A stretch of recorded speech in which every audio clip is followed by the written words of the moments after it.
আপনার খারাপ সময় যাচ্ছে? তাহলে এই 10টি উপদেশ শুনুন।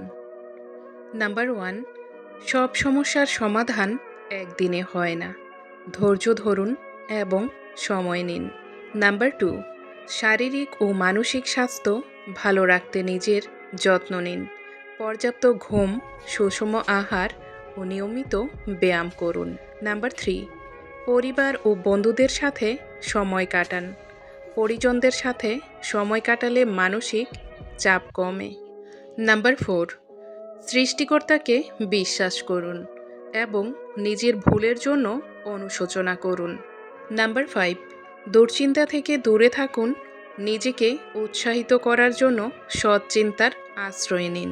নাম্বার 6, জীবনে কিছু লক্ষ্য স্থির করুন এবং সেগুলো অর্জনের জন্য কাজ করুন। নাম্বার 7, প্রয়োজনে বন্ধুবান্ধব এবং বিশেষজ্ঞদের সহায়তা নিন। নাম্বার 8, একা সময় কাটালে নিজের অনুভূতিগুলো বোঝার চেষ্টা করুন। নাম্বার 9, বিনোদনমূলক কার্যকলাপে অংশগ্রহণ করুন।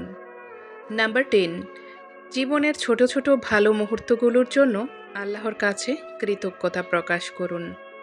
যারা আপনাকে ঘৃণা করে তাদের নিয়ে ভাবনা চিন্তা না করে যারা আপনাকে ভালোবাসে তাদের সাথে চলতে অভ্যাস করুন। স্বপ্ন কেমন ছিল তা ঘুম ভাঙার পরে বোঝা যায়। ঠিক তেমনি কাছের মানুষগুলো কেমন ছিল তারা হারিয়ে যাওয়ার পরে বোঝা যায়। সব ধরনের অনিশ্চয়তা, হতাশা আর বাধা সত্ত্বেও নিজের সবটুকু দিয়ে সফল হওয়ার চেষ্টাই শক্তিমান মানুষকে দুর্বলদের থেকে আলাদা করে তোলে।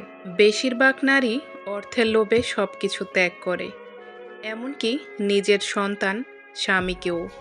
কিন্তু একজন নারীলোভী পুরুষ নারীর মোহে সব অর্থ সম্পত্তি নষ্ট করে। তাই নারীলোভী পুরুষ এবং অর্থলোভী নারীর কাছে পৃথিবীর অন্য সব কিছুই মূল্যহীন।